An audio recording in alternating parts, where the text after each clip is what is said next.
Buenos días.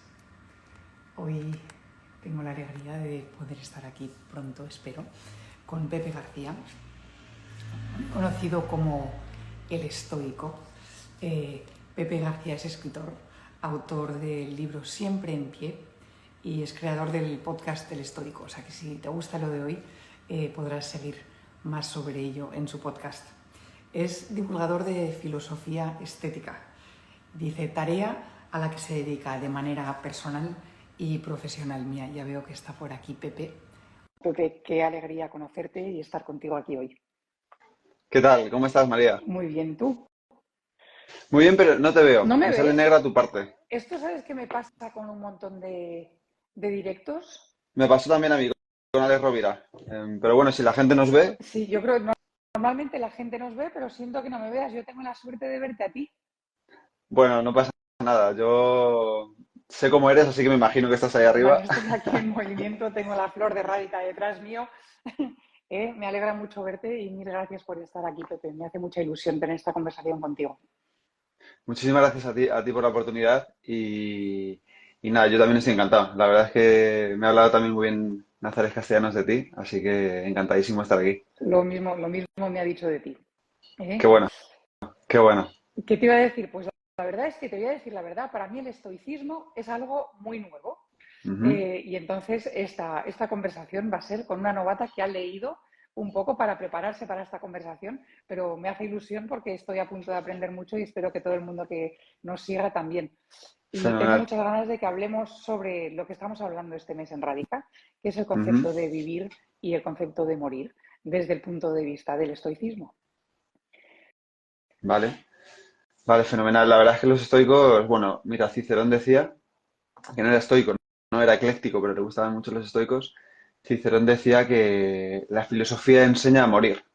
Entonces, seguro que salen muchas cosas interesantes que pueden ayudar a la gente a vivir sus vidas un poco mejor, siempre pensando en la idea que a priori es desagradable de la muerte, ¿no? Pero que yo creo que es necesaria tenerla presente para vivir un poco mejor. ¿Qué te parece que nos des una definición muy simple del estoicismo para que todos tengamos ya una conversación común? Pues mira, te voy a dar una definición muy simple, te voy a dar una que no es mía, pero que es a mí la que más me gusta, que es del escritor Pierre Hadot, autor de La ciudad del interior, que él dice que el estoicismo es la filosofía del dominio del discurso interior. El dominio del discurso interior. Que yo creo que esto también lo hablan muchas otras filosofías y otras escuelas, ¿no? Pero es fundamental, el dominio del discurso interior. Eso es el estoicismo. Y me encantaría saber por qué el estoicismo se volvió tan importante en tu vida. ¿Cómo fue ese momento? O sea, ¿te ocurrió alguna cosa específica o cómo fue?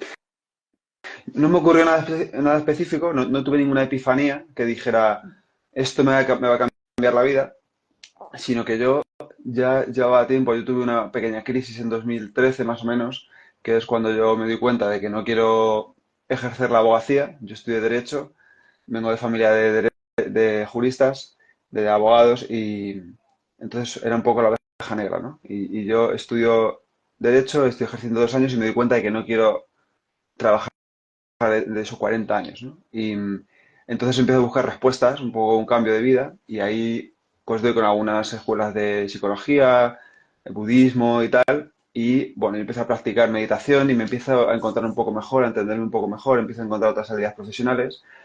Esto te estoy hablando, es un proceso de 6 años.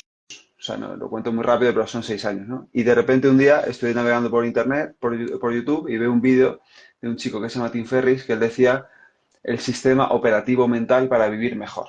Y dije, ¿qué es esto del sistema operativo mental? ¿No? Y que me parecía como una aplicación, ¿no? O algo así para la cabeza. Y ya me meto y veo que es el estoicismo. Y ya me lo explica muy bien y ya empiezo a indagar. Y dije, ostras, qué bueno esto, qué bueno, ¿no? Y además yo venía de estudiar humanidades, de estudiar latín y griego en la universidad. Entonces yo un problema que tuve con el budismo era que me sonaba un poco lejano, ¿no? Porque yo las palabras en sánscrito, la cultura, de nunca había estado en la India, nunca había estado en Japón, nunca había estado en China, lo veía todo muy lejano. Y ya veo que el estoicismo me habla a mí directamente y que se puede aplicar de una manera inmediata. Es decir, tú sabes muy bien también que muchas veces el yoga y la meditación, aunque son procesos momentáneos, ¿no? Del aquí y el ahora, es verdad que puedes tardar un tiempo en ver los resultados, ¿no? Por ejemplo, en el tema de la meditación más, por ejemplo, ¿no? Pero en el estoicismo yo decía, vale, ahora mismo me están diciendo que eso es una cosa que podemos practicar aquí ahora, que hay cosas que están bajo tu control y cosas que no están bajo tu control, ¿vale? Te tienes que enfocar en las que sí puedes controlar y tratar de aceptar con serenidad las que no puedes controlar. Por ejemplo, cuando hemos entrado aquí tú y yo, pues yo me veo, a ti no te veo, ¿vale? Y podemos empezar a calentarnos la cabeza, ¿por qué será así? ¿Por qué instalar no sé qué? Podemos hacer lo que hemos hecho, que es decir, bueno, ya estamos aquí, vamos a aceptarlo, no podemos cambiar la hora, ya hay gente conectada, vamos a seguir adelante con esto y hacerlo lo mejor que podamos. Pues eso es aplicar la dicotomía del control, que se llama esto del estoicismo, y eso es una cosa que se puede aplicar en cada momento de tu vida. La verdad es que esta historia que cuentas, que gracias por contarla, es algo en la que creo que mucha gente se puede identificar. Yo misma no he pasado por qué, o sea, qué hago con mi vida, cómo puedo orientarme. Entonces nos has hablado ya de una de las cosas que te habló del estoicismo. Esta, por ejemplo, la idea de que hay cosas que podemos cambiar, hay cosas que no. ¿Qué otros aspectos del estoicismo te llamaron y dijiste, es que esto ya me da como una guía de vida, me ayuda a entender cómo puedo seguir mi camino en esta situación que no estoy segura por dónde seguir? Pues aunque parezca un poco el concepto de sádico, ¿no? O de que a lo mejor pues, no toca hablar de esto a las 9 de la mañana, el concepto de la muerte, ¿no? Porque al final es algo de lo que nadie quiere hablar, o no se suele hablar, no se suele poner sobre la mesa, ¿no? No suelen ser como conversaciones agradables, pero los estoicos hablan mucho de la muerte, pero no hablan de la muerte, ¿no? Epicteto, mira, esta frase de Epicteto es muy importante, este principio dice, no son las cosas lo que nos molesta, sino nuestros juicios sobre ellas. Entonces, al final, no es la muerte lo que nos molesta, sino nuestro juicio sobre la muerte, es decir, lo que pensamos sobre la muerte. Y los estoicos te dicen, debes pensar sobre la muerte porque te vas a morir, eso es innegable, todos los que estamos aquí en el directo, tú y yo nos vamos a morir. Y, y como eso va a ser así, y como solo tienes una vida, intenta que esa vida sea lo mejor posible. Y yo cuando entendí esto, a mí me da miedo la muerte, yo no me quería morir, tampoco se me había muerto nadie cercano. Desde que estoy con el estoico sí se me ha muerto de personas muy cercanas. Es, yo tengo el deber, ya que tengo la suerte de estar aquí, tengo el deber de vivir lo mejor posible. Y vivir lo mejor posible en el estoicismo no es carpe diem, voy a hacer lo que quiera, ¿no? Voy a salir de fiesta, voy a fumar, como se vive, como pensamos, ¿no? Como son 2 días, vamos a hacer aquí lo que queramos, ¿no? No, los estoicos dicen, tienes el deber de actuar lo mejor posible contigo y con los demás. Entonces, por ejemplo, conmigo, yo dije, me voy a morir, yo no quiero morirme, por ejemplo, sin emprender por mi cuenta. No quiero morirme sin probar esto. No quiero morirme sin haberlo intentado, ¿no? Y aquí, por ejemplo, ejercí la virtud del coraje, ¿no? Yo sé que ya he estudiado derecho, eso ya no lo puedo cambiar, tengo que aceptar que ya no quiero hacer eso y que ahora tengo que encontrar otro camino. Entonces voy a ver qué puedo hacer yo, ¿no? Entonces ahí fue donde empecé a aplicar la dicotomía del control. Vale, voy a probar esto, me voy a dar una oportunidad en esto, voy a empezar con ese proyecto del estoico, voy a empezar a contar mi historia, voy a empezar a escribir, voy a empezar a grabar un podcast, ¿no? Todo eso eran cosas que yo no quería morirme sin haberlo intentado, ¿no? Intentar tener mi propio proyecto. Y bueno, pues por suerte di el paso, me atreví y hasta el día de hoy va bien, ¿no? Otra cosa que intenté también fue, por ejemplo, mmm, la idea de buscar un propósito a mi vida, que el estoicismo me la ha dado. La idea de tratar de, con mi misión de vida, intentar ayudar a los demás, ¿no? Entonces, hay mucha gente que me ha escrito que el estoicismo les ha ayudado, pues, a dejar de fumar, a superar la muerte de seres queridos. Entonces, por ese otro lado, pues también me ha dado la idea de la muerte, la idea de, como me voy a morir, tengo que intentar esto, tengo el deber de intentar esto, pues por el camino también ayuda a muchas personas, ¿no? Y luego también, pues, por ejemplo, ya otra cosa más anecdótica, mi mujer y yo nos fuimos a dar la vuelta al mundo porque dijimos, claro, la idea de la muerte no es solo la muerte final, sino la muerte de los quienes somos, ¿no? Entonces dije, cuando tengamos hijos, nosotros queríamos tener hijos, cuando tengamos hijos ya no vamos a poder viajar, ¿no? Vamos a morir como somos ahora, que esto es otra cosa que dicen los estoicos. Por lo tanto, ¿qué cosas queremos cumplir en la vida, ¿no? Y uno de nuestros sueños era viajar, ¿no? Luego con el COVID, pues no pudimos completar el viaje, pero lo intentamos, hicimos todo lo que pudimos, y esa es otra cosa que ya no me voy a llevar al lecho de muerte, ¿no? Entonces, ¿cómo piensas sobre la muerte?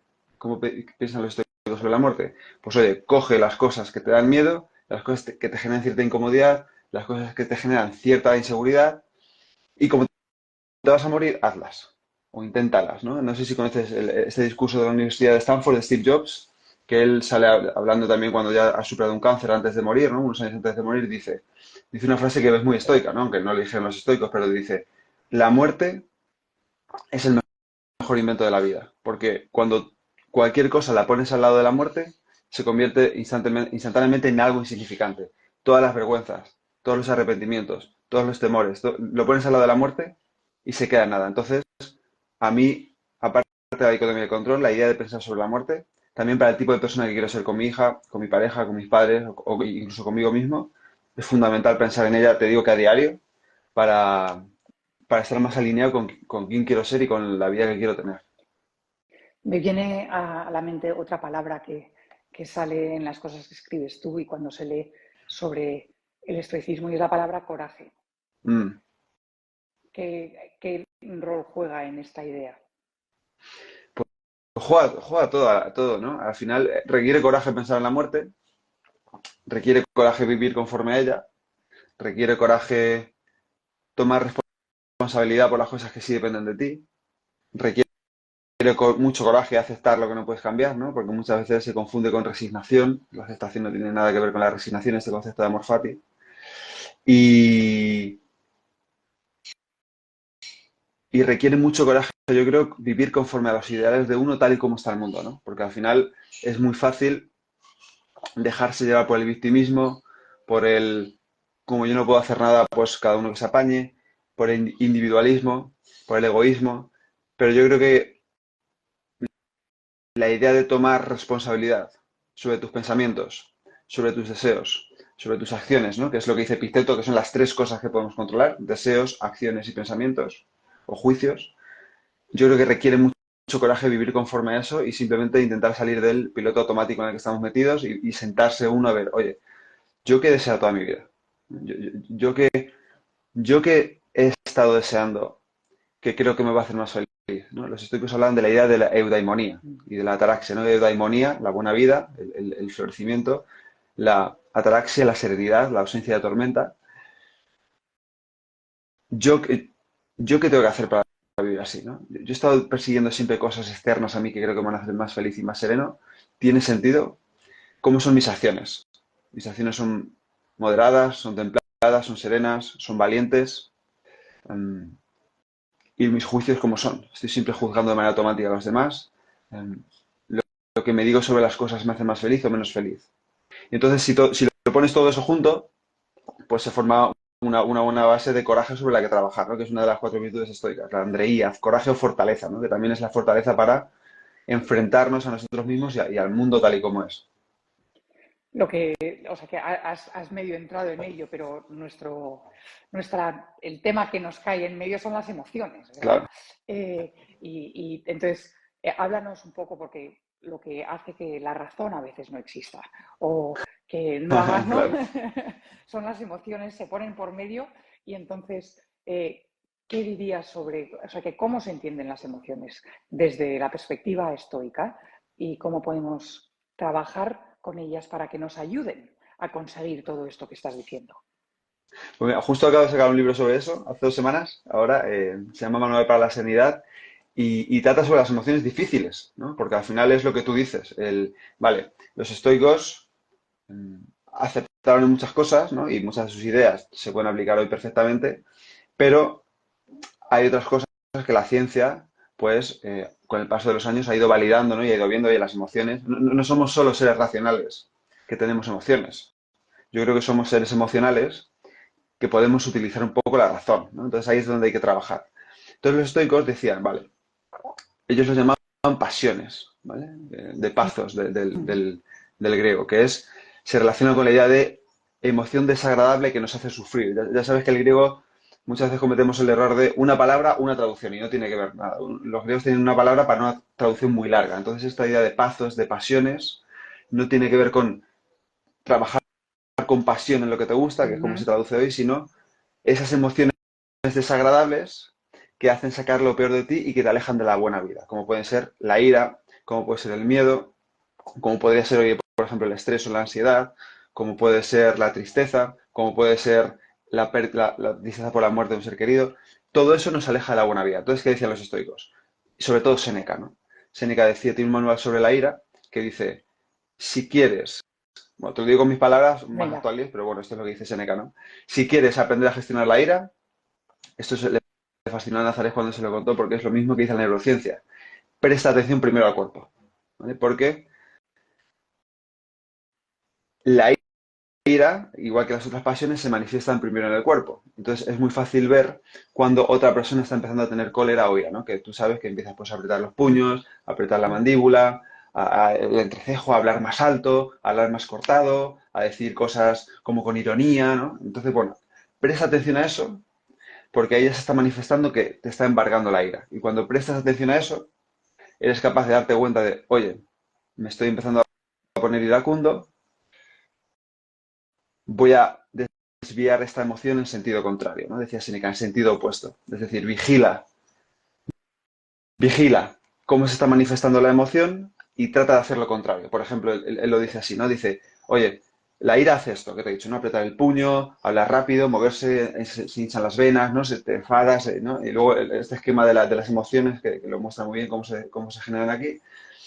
Haz lo contrario, ¿vale? Y decía, de Sócrates era señal de ira que él hablaba con parquedad y en voz baja. Es decir, cuando ellos veían que Sócrates estaba hablando así, es que estaba gestionando su ira. Entonces, si la ira te lleva a actuar así, intenta hacer lo contrario. Intenta moverte de manera lenta. Intenta respirar en silencio y de forma muy lenta. Intenta hablar en voz baja y despacio. Intenta relajar los músculos de la cara, los músculos de la oreja, ¿no? De las orejas, los músculos del cuello, los músculos de todo, ¿no? Todo esto intenta relajarlo.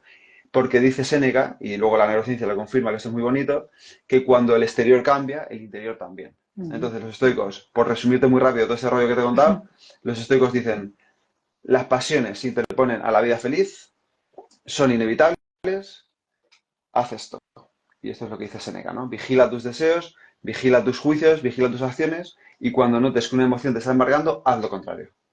Ok, pues te voy a poner otro lado a esta ira, ¿vale? Venga. Creo que la ira también es lo que nos ocurre cuando, por ejemplo, vemos una injusticia, cuando vemos que hay algo que hay que cambiar, ¿no? Y puede ser la ira, no cuando ya se ha apoderado de ti, pero en sus inicios es una señal para nosotros que hay algo que tiene que cambiar, que creo Totalmente. que está muy de acuerdo con la filosofía estoica de vivir con virtud y crear virtud, tanto en mí como en el mundo que me rodea.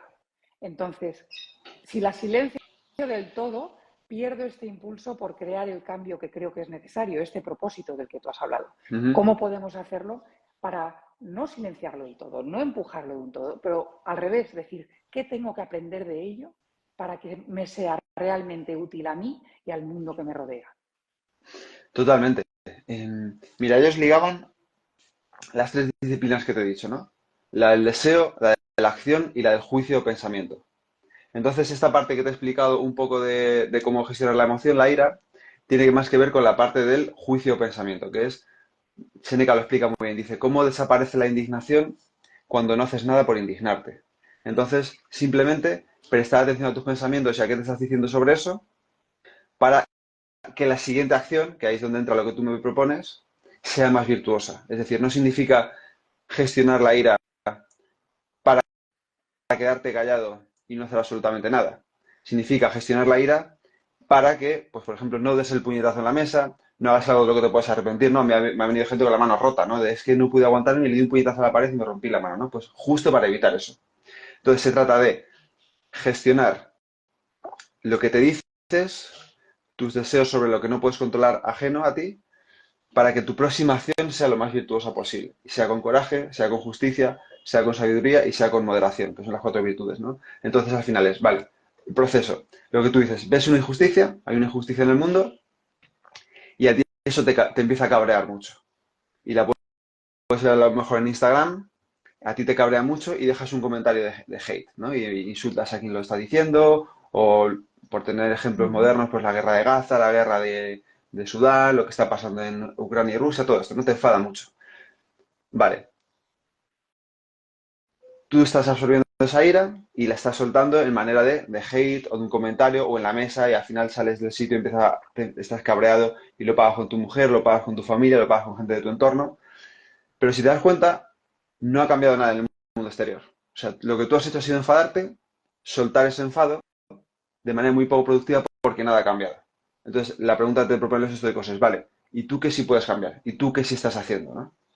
Entonces, por eso, en mi caso, en mi labor, como hay muchas injusticias en el mundo y yo solo no las puedo cambiar, o sea, yo no puedo ir a Israel y Palestina y terminar la guerra, lo que sí puedo hacer es apoyar a la gente que está tratando de acabar con ese conflicto, ¿no? O donar dinero, o proporcionar mis ayudas como voluntario, etcétera, ¿no? Entonces, por eso digo al podcast a gente como, pues, que traje poco Álvaro Cuadrado, que es un tipo que se mete en todas las crisis donde hay, él va a meterse directamente a llevar comida, a llevar ayuda humanitaria.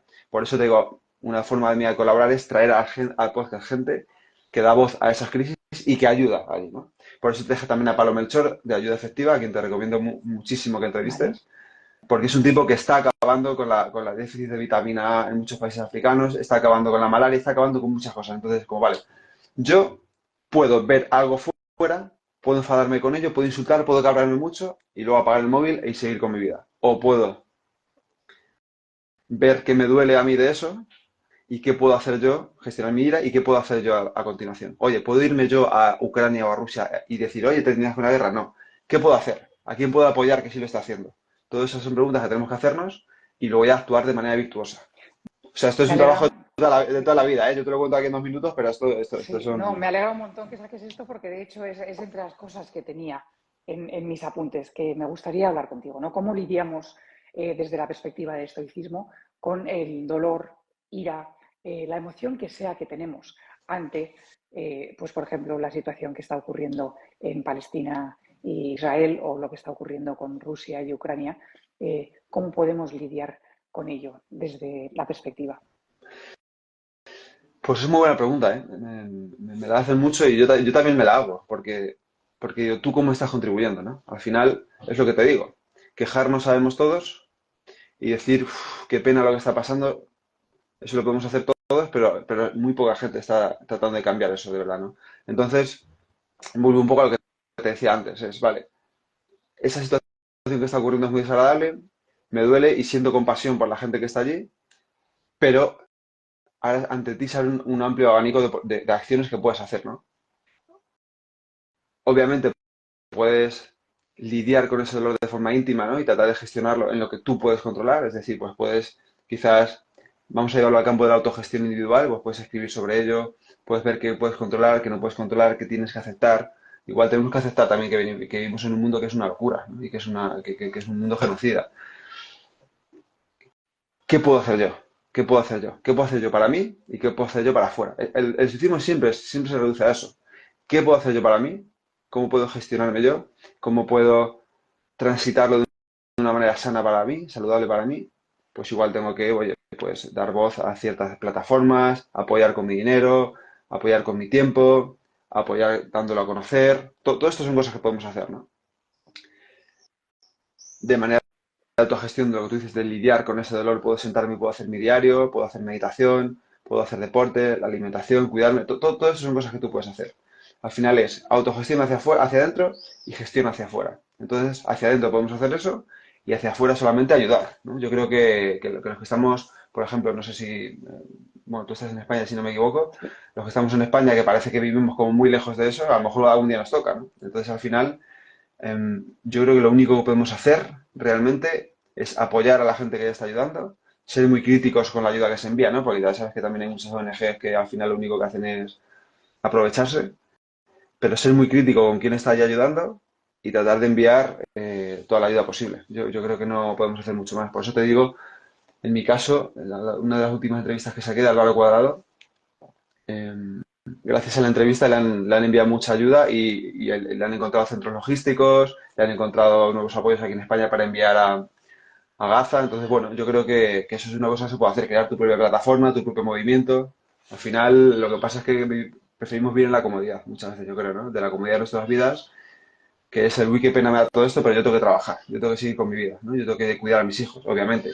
Pero ahí es donde creo que entra el concepto de la justicia estoica, que tiene más que ver con ayudar a los que están más lejos de ti, y yo creo que hay muchas cosas que se pueden hacer, ¿no? Sí. ¿Cuál es la visión del estoicismo al sufrimiento, que es una parte de la vida natural? ¿Te refieres al sufrimiento? ¿A qué tipo de Estoy sufrimiento te refieres? Porque estoy pensando en Amor Fati.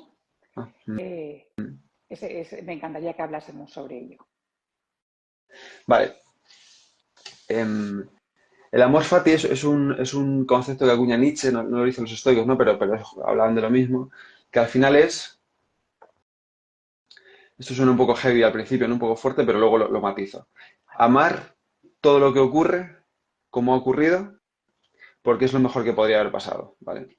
Entonces, claro, que alguien me diría, "Mm, mi hijo se murió hace 5 años. ¿Cómo voy a amar eso? ¿No? ¿Cómo puede ser lo mejor que me podía ocurrir? Claro, ahí yo siempre digo que hay que actualizar el término y cambiar amar por aceptar, ¿vale? Porque yo no creo que puedas amar que una persona se muera. Ahora bien, vamos a ir a las cosas más pequeñas a lo mejor, ¿vale? Mm, a cosas del día a día, que son el 90% de las cosas que nos ocurren en la vida, que nos sacan un poco de nuestras casillas y nos alejan de la serenidad y hacen que vayamos en ese piloto automático con ira, con frustración, con estrés, con ansiedad, que son las enfermedades modernas, ¿no? ¿Cómo se gestiona esto con el estoicismo a nivel mental? Pues a mí esto me ayudó mucho un chico que se llama Jonathan, que está en mi club de lectura, que me dijo, Pepe, destilando las perlas estoicas me he dado cuenta de que hay un axioma fundamental que yo también incorporo a mi vida, que dice, siempre que estás sufriendo es porque estás deseando algo que se escapa a tu control.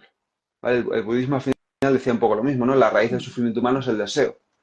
Siempre que estás sufriendo, estoy deseando algo que está fuera de mi control, ¿vale? Por ejemplo, estoy deseando que ocurra algo o que algo que ocurre fuera de mí, que está pasando fuera, que puede ser el clima, que puede ser las guerras, que puede ser la hambruna, que puede ser las decisiones de los políticos, la economía, todo, la política, todo lo que está fuera de ti, sufres porque no es como tú quieres, ¿vale? O porque no pasan cosas que tú sí quieres que pasen, ¿no? Decía Epicteto que la fuente de sufrimiento en el deseo es el deseo o la aversión, ¿vale? Por lo tanto, tenemos que reorientar la mirada hacia lo único que sí podemos desear, que es lo que está bajo nuestro control. Es decir, desear solo lo que nosotros podemos hacer, desear solo nuestras actitudes, desear solo cambiar nuestro juicio, nuestras creencias, nuestros pensamientos sobre las cosas, ¿vale? Y aquí es donde entra el concepto de amor fati, que significa amar el destino. A mí conozco una filósofa española que se llama Mónica Caballé, que me gusta mucho. Ella dice una frase brillante, ¿no? Que es, la aceptación es la distancia que hay entre lo que debería ser y lo que es. La distancia que hay entre lo que tú crees que debería ser, cómo tú te has hecho una idea del mundo, cómo tú te has hecho una idea de cómo deberían ser las cosas, y cuando no ocurre como tú te has hecho la idea, entonces sufres, ¿vale? Entonces sufres. Porque no aceptas las cosas, porque no aceptas que las cosas son como son y no como tú crees que deberían ser. Entonces Epicteto siempre dice, estate contento con lo que el momento presente te trae, ¿vale? Que eso también lo dicen muchas filosofías, ¿no? Muchas escuelas, y otras escuelas budistas y demás. Entonces, al final, ese concepto de amor fati es, estate contento, por lo menos sereno, por lo menos ecuánime, con lo que la vida te está trayendo, ¿vale? Y yo siempre digo, yo siempre añado que puede ser algo no puede ser momentáneo siempre, no instantáneo, no puede ser algo que hagas ya, ¿no? Porque siempre digo, tú tienes una enfermedad, ¿no? Te diagnostican, vamos a llevarlo, siempre lo llevo a lo tremendo, vamos a decir que tienes una lesión de rodilla, ¿no? Que te impide, pues, hacer tu deporte favorito. Tú te empiezas a preguntar, o que te impide hacer yoga, o que te impide hacer lo que sea, ¿no? Tú te empiezas a preguntar, ¿por qué a mí? ¿Por qué me ha pasado ahora que estaba entrenando muy bien, que me estaba alimentando bien? ¿Por qué esto es así? ¿Cuándo me voy a curar? ¿Cuándo voy a poder hacer lo que quiero? ¿No? Que son preguntas muy normales. Los estoicos te dicen, esto ya ha ocurrido, no lo puedes cambiar, ya ha pasado. Primer paso, acéptalo. Y segundo paso, si lo puedes cambiar, céntrate en lo que puedes controlar para cambiarlo. Es decir, una lesión, pues ir al fisioterapeuta, a naturopatas, a lo que tú quieras, cuidar tus hábitos, perder peso, darte tiempo, leer más, todo lo que puedas hacer bajo tu control mientras estás lesionado para que esa lesión se cure. Pero el primer paso es la aceptación de que eso ya ha pasado. Por lo tanto, no desees que sea distinto, acepta lo que ha ocurrido y cambia lo que puedas cambiar. Y esto se puede aplicar a toda la vida, ¿no? ¿Cuáles son mis deseos? ¿No? Fama, no digo que sean los míos, no digo en general, son ejemplos. Fama, reconocimiento, prosperidad económica, salud, amor, todos esos son mis deseos, ¿vale? Porque yo creo que todo eso me va a hacer feliz. Dentro de estos deseos hay cosas que se escapan a mi control, muchísimas. de estos deseos, si pasan cosas distintas a como yo quiero, voy a sufrir, por supuesto. Por lo tanto, como decía Epicteto, intenta librar solo aquellas batallas en las que la victoria depende de ti mismo, que son cómo te gestionas tú, qué deseas tú, cómo son tus juicios, cómo son tus creencias. Céntrate en eso. ¿No? Te pongo un ejemplo muy tonto, y ya corto el rollo este, ¿no? Mira, un ejemplo muy tonto, muy cotidiano, ¿vale? Yo tengo una hija que duerme muy mal, tiene 13 meses, 15 meses. Y una noche, de estas que estás medio dormido, que estás durmiendo mal, empezó a quejarse, y yo ya sé por experiencia que cuando se empieza a quejar es porque se va a despertar, ¿vale? Y yo empecé a pensar, por favor que no se despierte, por favor que no se despierte, por favor que no se despierte. E inmediatamente apareció Epicteto y me dijo, estás deseando algo que no está bajo tu control, porque que se despierte o no, no está bajo tu control. Si se despierta, lo vas a pasar mal porque no vas a estar pensando, a ver si se duerme, que mañana tengo que trabajar, estoy muy cansado. Por lo tanto, céntrate en librar la batalla que tú puedes ganar. Y dije, vale, por favor, que me lo tome con calma. Por favor, que me lo tome de manera ecuánime. Por favor, voy a desarrollar la serenidad ante esto. Mi hija se despertó y yo me lo tomé de otra forma totalmente distinta, que si solo me hubiera centrado en ojalá no se despierte, ojalá no se despierte, ojalá no se despierte. Entonces aquí animo a quien nos está escuchando y a ti misma, que veas cómo puedes aplicar eso a otras esferas de tu vida, que es el sentido. Bueno, sin duda, lo que me está viniendo a la mente es algo de lo que empezamos a hablar al principio, que es el concepto de la muerte, ¿no? El concepto de la muerte tanto propia como de seres queridos. Y entonces, y nos vuelve a la parte de la conversación donde decías, ¿no? O sea, que yo sobre la muerte no tengo control. Sobre lo que sí que tengo control es sobre mi vida. Exactamente. Y más, matizaría más todavía, ¿no? Esto me ayudó a entenderlo Séneca. Dice, mucha gente se centra, ahora que está muy de moda todo esto de la longevidad y demás, ¿no?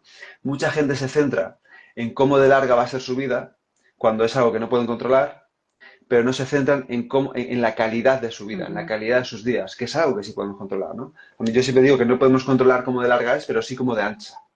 Y al final, esto se refiere a la idea de que no sabes cuándo te vas a morir, ¿no? No sabemos si cuando colguemos esto nos va a pasar algo y nos vamos a morir, no sabemos si va a ser dentro de 50 años, pasado mañana o al otro.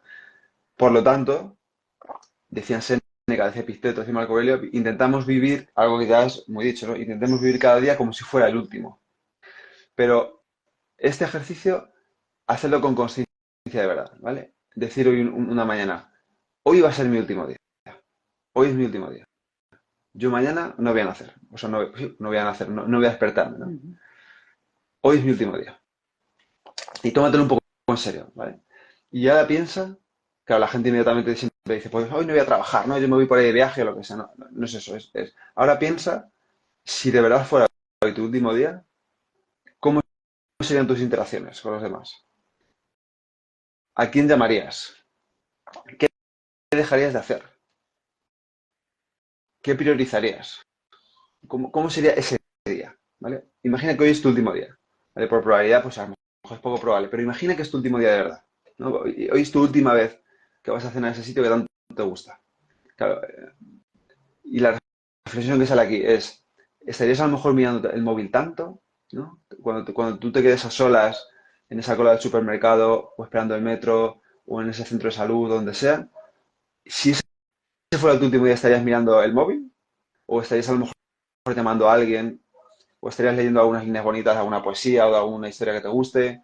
¿O estarías a lo mejor centrado en tu respiración? ¿Estarías intentando aprovechar esos últimos momentos? Claro, esto parece muy tremendista, ¿no? Yo siempre digo, hazlo un día al mes. O hazlo un día cada 15 días, ¿no? O cada 3 semanas, ¿no? Claro, mucha gente siempre se va al extremo y dice, ¿pero cómo voy a vivir así? Digo, no, a lo mejor no hace falta que vivas así todo el día, pero hazlo un día al mes. O un día cada... Elige la periodicidad que tú quieras. O un momento al día. Un momento al día, ¿no? Hay un ejercicio que yo siempre propongo que se llama la última vez, que es, por definición, algún día será tu último directo, María. Algún día. Algún día será mi último directo. O algún día será la última vez de lo que sea. Imagina con una acción al día o una acción a la semana. Que vas a ver una película, que vas al cine, que vas a hacer lo que quieras. Que esa es la última vez que lo haces. ¿No? Porque a lo mejor pierdes la visión y no puedes ir más al cine. O porque a lo mejor te lesionas y no puedes volver a correr. Lo que sea. Imagina que esa es la última vez. ¿Cómo lo harías? Y ya está. Es un ejercicio mental, ¿no? Y simplemente, pues oye, la cosa cambia. Ya ves, ya empieza uno a interiorizar y empieza uno a ver que haría las cosas de una manera un poco distinta, ¿no? Y a lo mejor que, oye, pues a lo mejor si tienes que tomar una decisión profesional importante, a lo mejor no hace falta que la tomes hoy, pero empieza a caminar en esa dirección. Y así es como intentan vivir los estoicos. Pues me parece una gran forma, y para los que estamos en España tenemos todo el día por delante, ¿verdad? De poder aplicarlo todo el día o una parte del día, dependiendo de cómo nos sentamos preparados en este momento, ¿verdad? Para verlo así. Justamente. Y para las personas que están en Latinoamérica, que sé que hay gente que se ha quedado despierta aquí para escucharte, Qué bueno. mañana es un nuevo día. Entonces, gracias por este regalo, Pepe. Gracias por estar en Radica y por compartir. Muchas gracias a ti por haberme lo propuesto y nada, yo encantadísimo, encantadísimo de hablar siempre de estoicismo porque además siempre digo, cuando yo lo hablo yo me lo recuerdo. Uh -huh. Entonces, ahora que te propuse este ejercicio, hoy voy a intentar vivir como si fuera mi último día. Venga, pues puedes pensar que yo estaré haciendo lo mismo. Muchísimas gracias. Gracias a todo el mundo que nos ha escuchado. Un abrazo fuerte. Gracias.